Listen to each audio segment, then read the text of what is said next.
নমস্কার। আজকে সাপ্তাহিক রাশিফল নিয়ে আলোচনা। সাপ্তাহিক রাশিফল বলতে 18 তারিখ থেকে 24 তারিখ। তার আগে বলে রাখি এই সপ্তাহে গৌরাশির সিচুয়েশানটা। গৌরাশির সিচুয়েশানে 18 তারিখ অনুযায়ী কোন কোন গ্রহ কী সিচুয়েশানে তার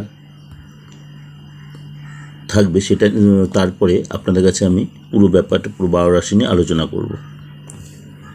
সবার আগে বলে রাখি অবশ্যই রবি 14 তারিখ অলরেডি ট্রানজিট হয়েছে মীন রাশিতে, সেখানে অলরেডি বুধ বসে আছে এবং মঙ্গল ট্রানজিট হচ্ছে 15 তারিখে। 15 তারিখ অলরেডি হয়ে যাবে, অর্থাৎ মঙ্গল ট্রানজিট কুম্ভ রাশিতে, মকর থেকে কুম্ভে যাবে 6টা 22-এ।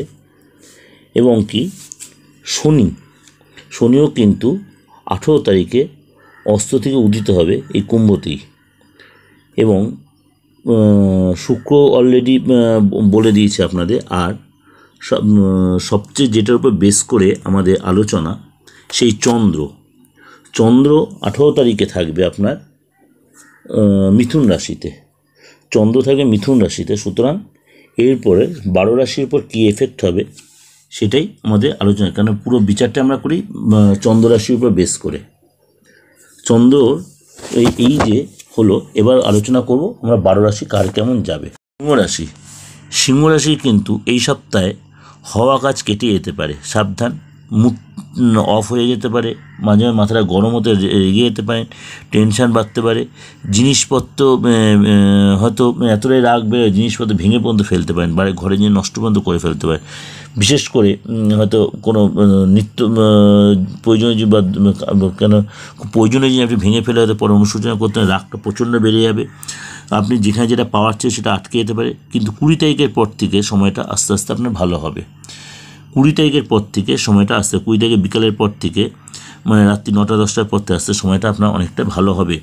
ঠিক আছে, অর্থ আসবে, আটকে থাকা অর্থ অনেকটাই পাবেন সময়। এবং কোনো জায়গায় অনেক দিন আটকে থাকা অর্থ হয়তো চেষ্টা করছেন কাউকে, যে এর জন্য অপমানিত হচ্ছেন, সেটা আপনি দিয়ে হয়তো শোধ করতে নিজেটা কিছু রিলিফ পাবেন। কোনো গুড নিউজ পেতে পারেন, যেটা আপনারা এক্সপেক্ট করছেন, এমন কোনো গুড নিউজ পেতে পারেন। এবং 13 তারিখের পর আপনাকে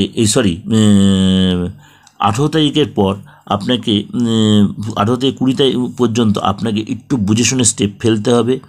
18 থেকে 20 তারিখ পর্যন্ত একটু বুঝে শুনে স্টেপ ফেলতে হবে, নাহলে কিন্তু আপনার লাইফ পার্টনারসে মিসআন্ডারস্ট্যান্ডিং কোনো অশান্তি অনেকটাই দূরত্ব তৈরি হতে পারে। যাই হোক, এগুলো কিন্তু সাবধান, কেননা যেগুলো বলছি এগুলো সবই আপনাদের একটা মানে ওয়াকিবল করার জন্য। এই সব কটাই যে ঘটবে তা নয়। অবশ্যই সিংহরাশি লোকেরা লাল মিষ্টি দিয়ে কোনো প্রতিষ্ঠিত মন্দিরে লাল মিষ্টি দিয়ে পুজো দেন, লাল মিষ্টি দিয়ে কোনো প্রতিষ্ঠিত মন্দিরে গিয়ে পুজো দেবেন, খুব ভালো হবে লাল মিষ্টি দিয়ে। ঠিক আছে, ভালো লাগলে অবশ্যই লাইক করুন, সাবস্ক্রাইব করুন, রিবেলটা অন করবেন, আর যতবার লোকেকে শেয়ার করুন। আজ নমস্কার, সবাই ভালো থাকুন।